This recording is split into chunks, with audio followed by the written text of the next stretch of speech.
El día de hoy en Café Chekhov, donde la palabra se vuelve imagen, conversamos con el escritor Andrés Neumann acerca del género del cuento. Al que le ocurren cosas escribe cuentos y al que escribe cuentos le ocurren cosas. Y sí sigo pensando que leer o escribir son actividades que de algún modo provocan ciertos argumentos en nuestras vidas. Andrés Neumann es un escritor argentino que ha incursionado en el cuento, la novela, el blog, así como en la traducción y en el columnismo. Su primera novela, Bariloche, ha sido finalista del Premio Herralde de Novela. Su cuarta novela, El viajero del siglo, se ha hecho acreedora del Premio Alfaguara, el Premio Tormenta y el Premio de la Crítica. Y la revista británica Granta le ha incluido dentro de su selección de los mejores narradores jóvenes en lengua española. Actualmente, el autor promueve Barbarismos, libro de aforismos publicado por el sello español Páginas de Espuma.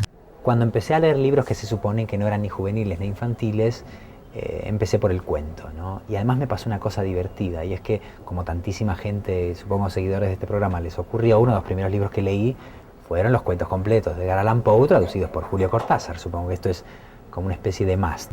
Pero lo gracioso es que yo no sabía quién era Cortázar. Estoy hablando, yo tenía 11 años o así, ¿no?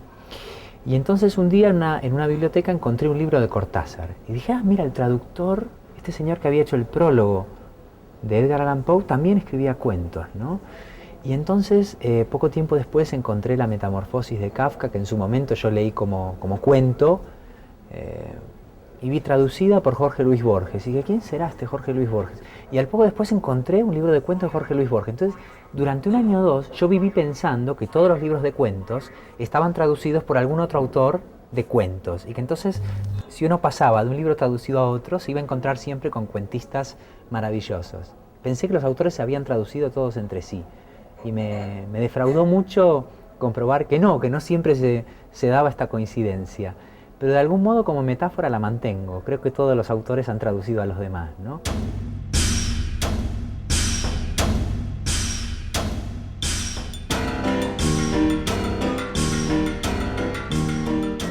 ¿Qué es lo que tú encuentras en la escritura del cuento? La compresión lingüística brutal a la que te obliga un cuento muy breve, inmediatamente te genera mecanismos que provienen de otro lado. La síntesis conceptual del aforismo, una cierta incluso entonación aforística, ¿no? Uno lee a Borges y uno va viendo como de vez en cuando hay un aforismo, ¿no? Hay cierta densidad metafórica que conecta al cuento con el poema, y hay también, precisamente por eso, una densidad de ideas que termina siendo muy ensayística. Entonces, a mí los cuentos que más me fascinan terminan tomando recursos de otros géneros breves, y eso me produce un enorme placer, porque siento que uno puede ser poeta y narrador dentro del espacio de un mismo texto.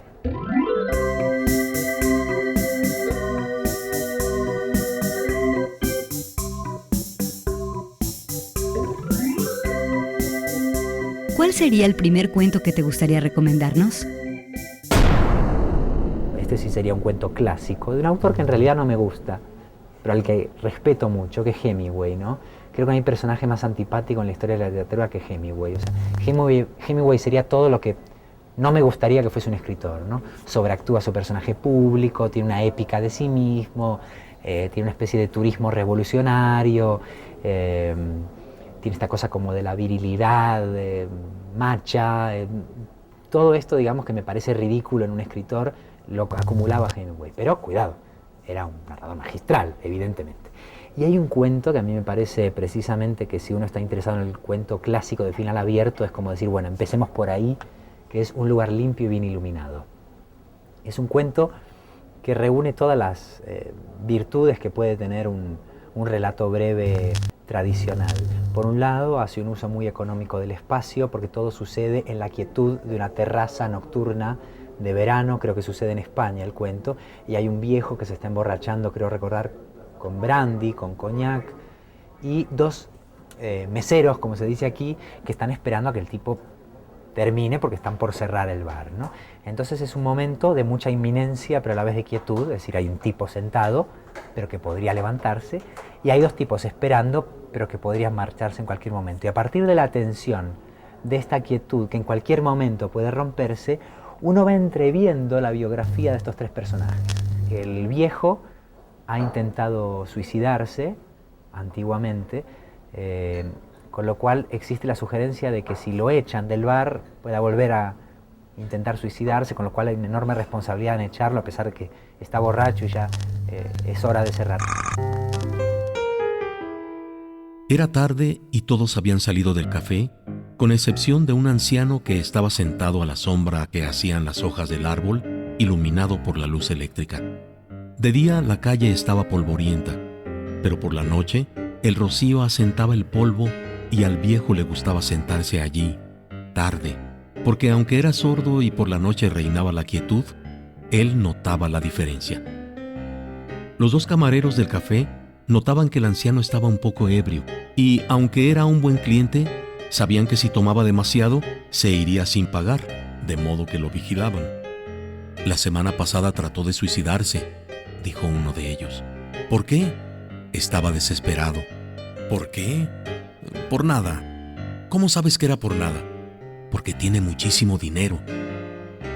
Estaban sentados uno al lado del otro, en una mesa próxima a la pared, cerca de la puerta del café, y miraban hacia la terraza donde las mesas estaban vacías, excepto la del viejo sentado a la sombra de las hojas que el viento movía ligeramente.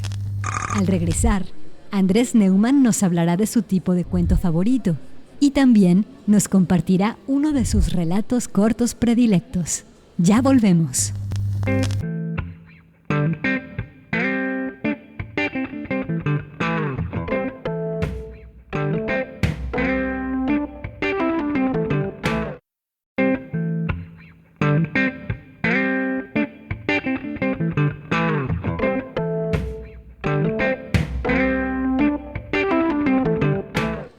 Brillante y desenvuelto, un escritor muy inteligente y dueño de un idioma preciso, centelleante.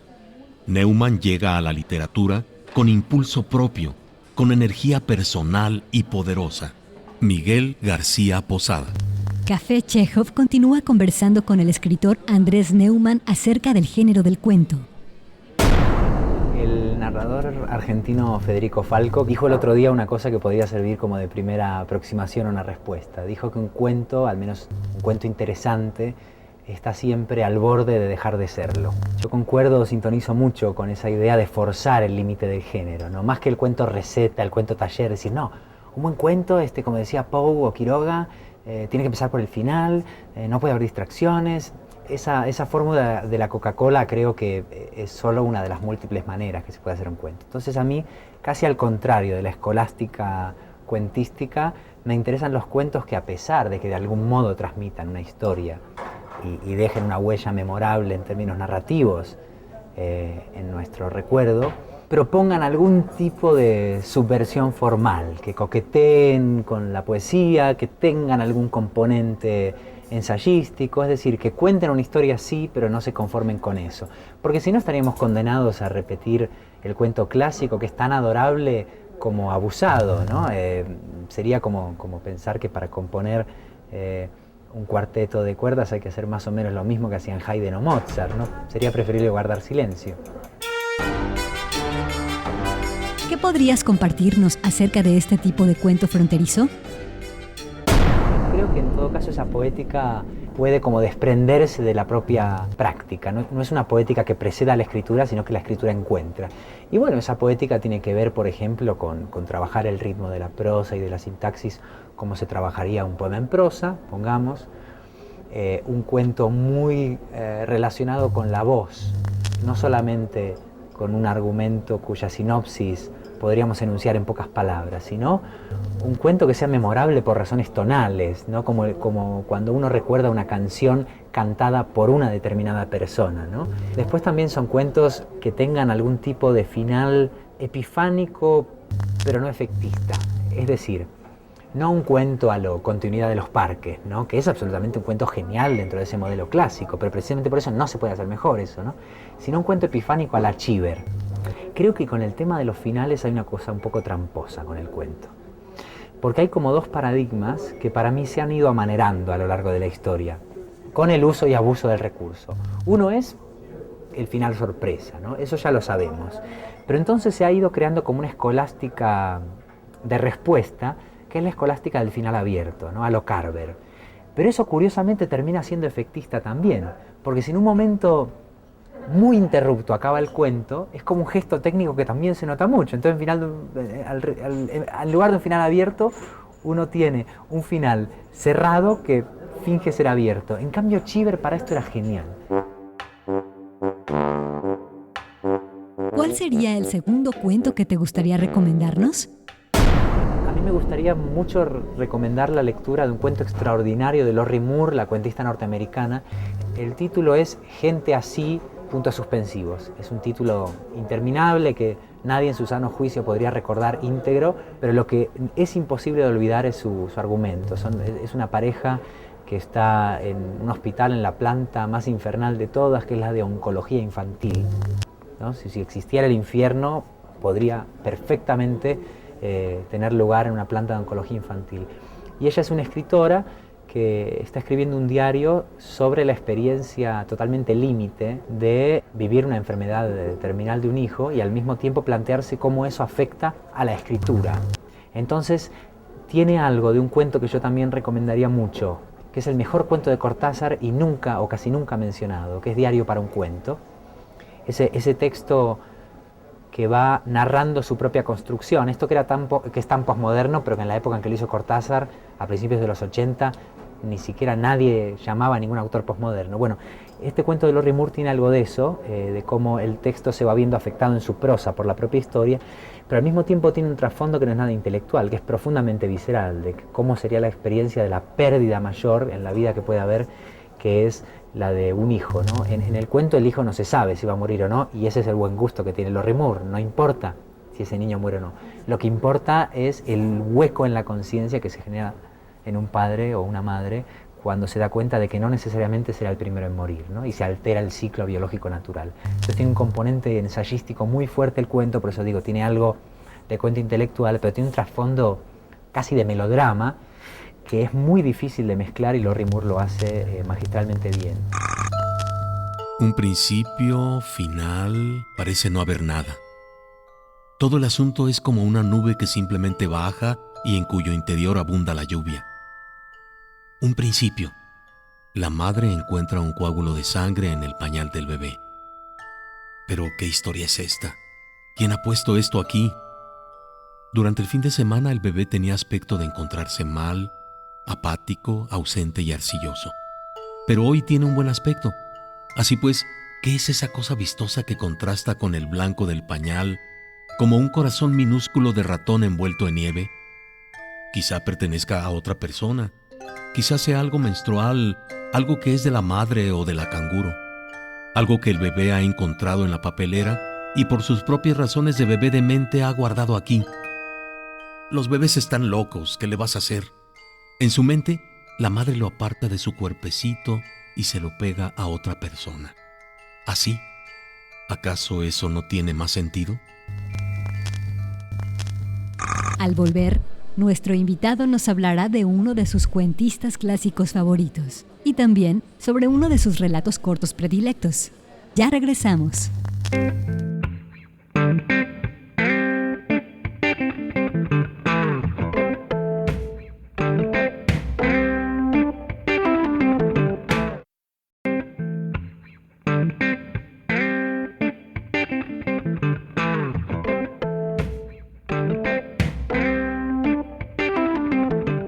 Ningún buen lector dejará de percibir en sus páginas algo que solo es dable encontrar en la alta literatura, aquella que escriben los poetas verdaderos. La literatura del siglo XXI pertenecerá a Neumann y a unos pocos de sus hermanos de sangre. Roberto Bolaño. Café Chekhov conversa con el escritor Andrés Neumann acerca del acto de leer. Lo que te da la lectura, voy a decir algo raro, es tiempo. ¿Vieron que en general decimos no leo más porque no tengo tiempo? Pero en realidad cuando estamos leyendo, ganamos tiempo, ¿no? Tenemos la sensación, después de dedicar 1 hora o 2 a la lectura, sentimos que el día se detuvo o que el día multiplicó sus niveles, ¿no? Como si en 1 hora pudieran suceder más vidas que la tuya. Entonces uno cierra el libro o apaga el libro según suspende el libro según gustos. Me gusta esto de hiberna un libro, está bueno, ¿no? Un libro hiberne, o el que hiberna es uno mientras lo lee, y de pronto siente que el tiempo se hizo más denso, que ese tiempo no se fue, que ese tiempo aumentó de posibilidades. Así que cuanto más lee uno, más tiempo siente que ha ganado. Entonces creo que leo para ver si no pierdo tanto tiempo, leo para ver si lo gano.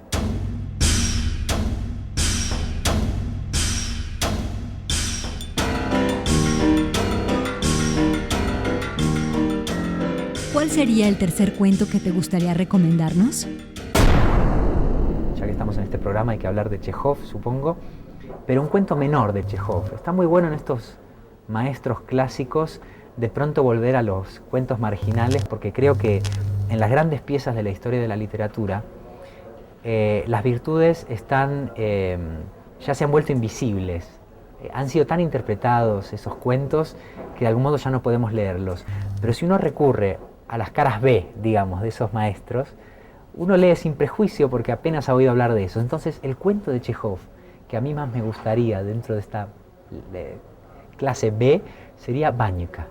Vanyika, que es el diminutivo de Iván, o sea que el título sería Juancito, es la historia de un niño de unos 9 años que está viviendo, se entiende que está siendo explotado y está trabajando desde una edad terriblemente temprana, como parte, no sé si la de servidumbre de una casa, no me acuerdo bien, pero lo que sí recuerdo es que Vanyika está escribiéndole una carta a su abuelito para pedirle que lo venga a visitar. Es un niño que está separado de su familia, se entiende que es huérfano y la única persona que tiene en el mundo es su abuelo, y su abuelo vive en cierta aldea a miles de kilómetros.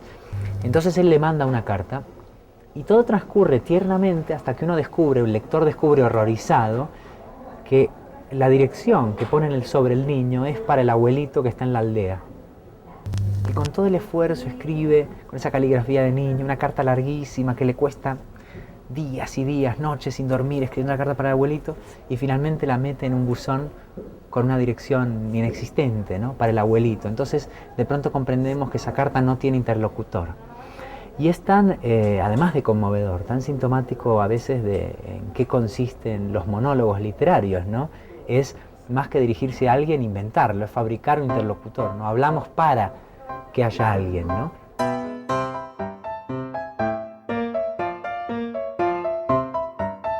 ¿Qué podrías compartirnos acerca del estilo literario de Chejov? Chejov ha sido muy leído a través de sus antologías, por ejemplo La mítica de Richard Ford, ¿no? Entonces, claro, hemos tenido una visión sesgada de Chejov. Chejov era un cuentista y en general un escritor, diría, mucho más variopinto de lo que creemos. Coqueteó con la literatura de fantasía, hizo mucho periodismo al principio de su vida, intentó escribir novelas en forma de reportaje, y cuando uno ve su obra completa de los cuentos, se da cuenta de que, como no podía ser menos, Chejov tenía muchos registros. Pero nos hemos quedado con el Chejov que le sirvió más a la tradición norteamericana posterior.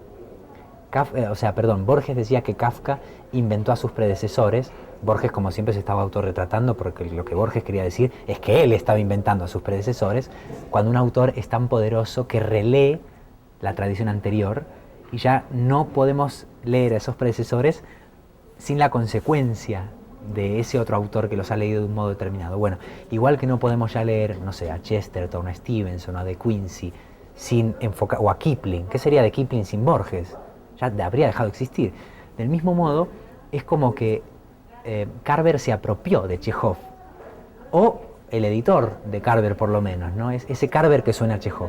Entonces, bueno, podríamos decir, sí, Chejov fue un autor muy objetivo, que decía que no había que juzgar a los personajes, sino solo mostrar, que era un autor muy discreto, que tenía un enorme conocimiento de la naturaleza humana, que tenía finales abiertos. Pero lo fascinante es que cuando uno lee la obra completa de Chejov, en realidad Chejov era una caja de herramientas. Así que diría que Chejov, por suerte, no tenía un estilo tan definido. Y por eso era grande. Vanyika Chukov, un muchacho de 9 años, a quien habían colocado hacía 3 meses en casa del zapatero Alojín para que aprendiese el oficio, no se acostó la noche de Navidad. Cuando los amos y los oficiales se fueron para asistir a la misa del gallo, cogió del armario un frasco de tinta y un portaplumas con una pluma enrobinada, y, colocando ante él una hoja muy arrugada de papel, se dispuso a escribir.